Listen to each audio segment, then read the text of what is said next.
We are halfway through the year 2020, and it has been a roller coaster of challenge.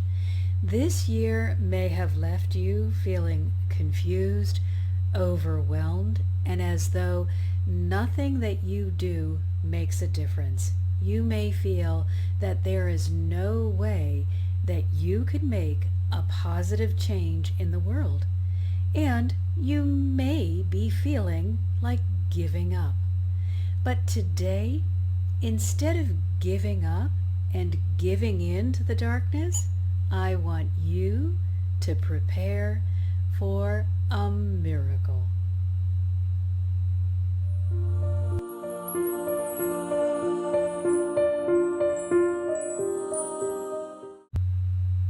Welcome everyone. It's Marcia Martin, the Heart Healer, and today I'm going to introduce you to the Miracle Worker. Now, the thing that you need to remember is that miracles are not rare. They are not something that can happen maybe once in a while, maybe way back when. Miracles are happening all the time. We just forget to look for them and then to acknowledge them as they're happening. So just so that we know that we're all on the same page, I'm going to give you the dictionary definition of a miracle. A miracle is an event in the physical world that surpasses all known human or natural powers, and it is ascribed to a supernatural cause. Now, if we are literally taking that definition, being able to remain in a physical body with our heart beating, our lungs breathing, and all of our organs functioning normally is truly a miracle. We've just gotten so used to it that we forget to call it what it is. Every day that your body is doing what it is supposed to do without any assistance from you, it's a miracle. It is an event that has been ascribed to a supernatural cause. Now, the definition for a miracle is also a wonder. And today, I want to introduce you to Gregory, the Wonder Maker. Now, I've got to read from some notes here because I knew very little about Gregory the Wonder Maker, but that was the energy that presented itself to me to share with all of you today. And I think it's so important that we know a little bit about the life of the saints, the saints and the ascended masters who are beings that walked on the earth at one time. So if we know a little bit about how they did it, then we may be less inclined to give up when we're having our own struggles or challenges. So Gregory was born in the year 213 AD, barely 200 years after Christ walked on the earth. This is not a highly evolved society. This is not a society that is used to worshiping God. This is a society that is still used to superstition and looking at naturally occurring events and ascribing a certain value to them, and believing that the place that we need to really put all of our adoration and our respect is into the natural kingdom. And even though there's nothing wrong with that, we now understand from a different spiritual perspective that even the natural kingdom is part of the God kingdom. So therefore, when we place our heart and our mind in alignment with God, we are including the natural kingdom. But Gregory, who was born Theodore, and that name means the gift of God, was raised in a pagan household. So he was very conversant with the natural kingdom, very used to having deep respect and honor for that natural kingdom. Because again, remember, religion was brand new. And so most of the worship that was done was related to the human condition. Please heal my sickness. Please bring me abundant crops. Please help me give birth to healthy children and allow those children to grow into adulthood. Those were the things that were most important to them. We were not at a place in our evolution where we could get really into deep philosophical questions. We were so caught up in the business of living. Yet, Gregory, who was at that time Theodore, lost his father at 14 and decided that he was going to go and study law. And on his way there, he met the theologian Origen. Or perhaps it's Oregon. Whichever. And Origen was an incredible individual who had a good grasp of Christianity. He was able to broaden people's perspectives, and he did this by telling his students, of which Theodore became one, to study the great philosophers, the great paganists, and also to study the life of Christ, of Jesus the Christ, and the information that he shared with us, so that he allowed his students to get a fuller picture.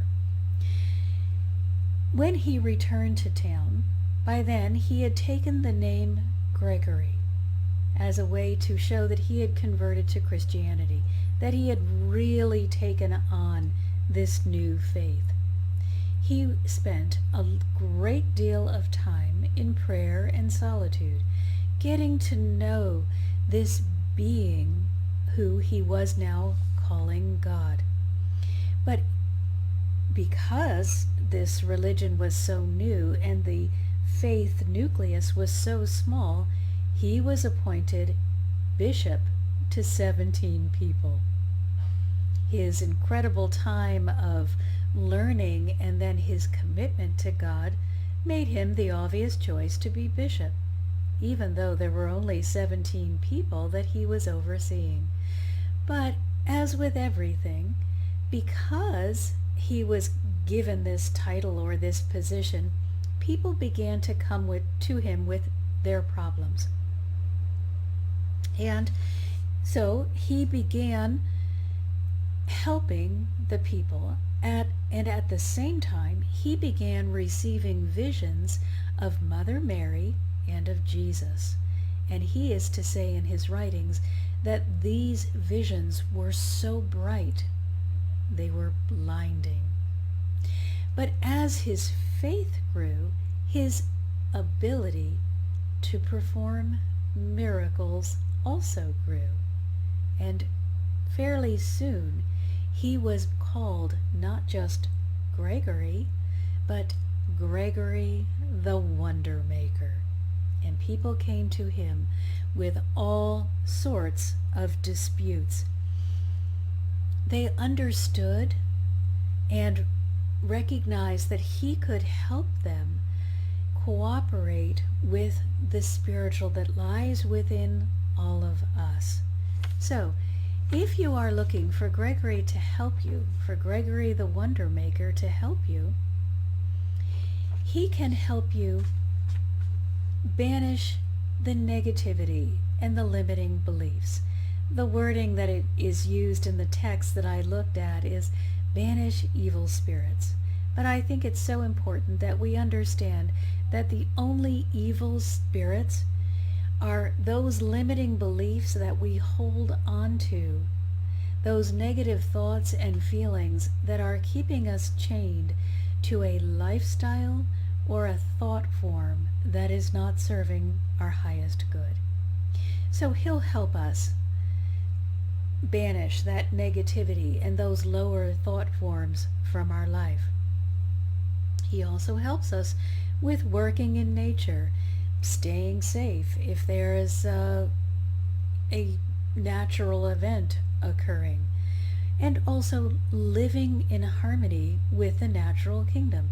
And living in harmony is one of the most beautiful ways that you can represent your alignment with the divine.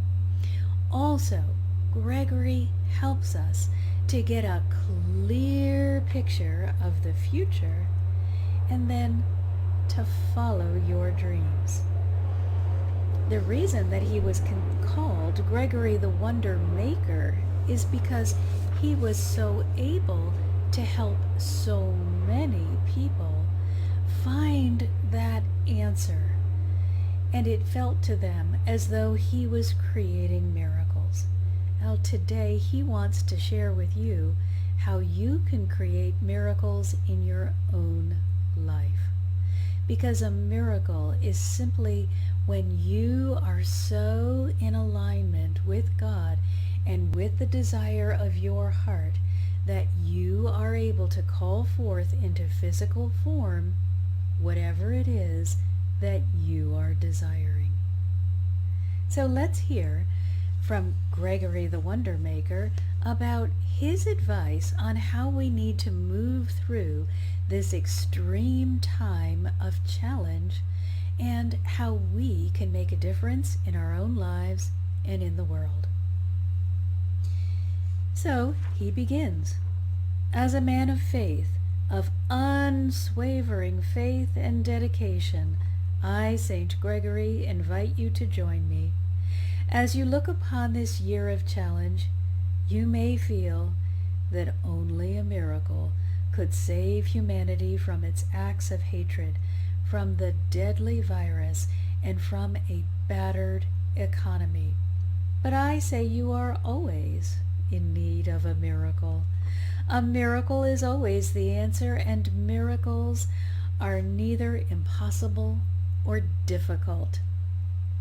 Those of you who are religious scholars know of miracles that were performed in the past, and you may believe that you need a saint to come forward now and work a great miracle in your life. Yet I tell you that it is the belief that you need someone other than yourself to perform a miracle that is preventing you from receiving the miracle you've been praying for. There is no one greater than you in your own life. There is no one more capable of bringing about change in your own life than you are. As you beg, plead, and pray for someone other than yourself to come into your life and fix it, you are with that very act preventing help from arriving. You see, it's not a matter of power. You are powerful enough. It's not a matter of resources. There are enough resources for all. And it's not a matter of knowledge. You already know enough. What you need more of is faith. Not in someone else, but in yourself. Believe that you, as you are so loved by the divine that you will be able to connect with this source of all power, resources, and knowledge, and then through that connection you will have the ability to create whatever miracle is needed in your life. You as a finite individual are not capable, but that is not what you are. You are all children of God, infinite beings of worth, who through their God-centered heart can connect with the highest good, and then through their unswavering faith, their solid belief system, and their commitment to unconditional love, are capable of bringing forth miracles.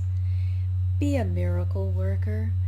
Believe in the power of love, which is the power that runs through you. No one is greater than you are in your own life. You, when you choose to align with God, are the most powerful force in your life. You, separated from God, are just one individual trying to make a difference.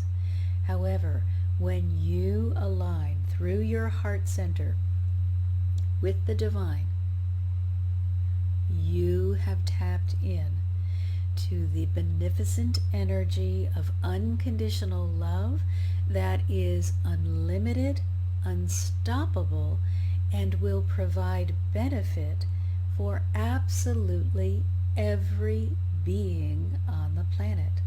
Unconditional love is the highest good that you can ever bring forth.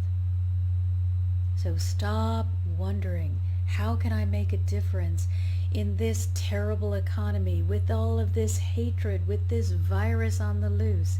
And instead, how can I bring more unconditional love onto the planet so that I can help myself and all of the other people who are willing to receive? That's the way you will bring forth miracles into your own life and into the world. So please join me and become the most fabulous miracle worker on the planet. Now that doesn't mean that you don't ask for help, or that you are not allowed to enlist the help of the angels. Absolutely not. The energetic realm is here to support you. You are the eyes, the ears, the mouth, the hands, the feet. You are their helper and they are your helper. So you're still going to call on the angels. You're still going to ask for the divine to move through you because you want to be completely in line with your own divinity and not cut off from your goodness. But you're going to recognize that you are the vessel through which all of this power is flowing, so that you're going to stop looking outside of yourself and start looking within. Thank you all for being here with me and for sharing this time and for becoming a miracle worker right alongside me. If you are looking for additional help and support, please go to my website, Marcia Martin, thehearthealer.com. That's Marcia spelled Marcia, or mmhearthealer.com. And there you're going to find unlimited resources that will help support you on your spiritual journey. If you want to go even deeper, then please think about joining my community. Today we're going to be looking at a hands-on approach to working with the angels. And as always, I have filled that community with so much information about the energetic realm and all of the help that is available to you. And if you want to dive even deeper than the community group setting, on my website there's a way that you can sign up to work with me individually. Whatever speaks to your heart is what I want you to receive. So until next time, I am sending you my deepest gratitude and all my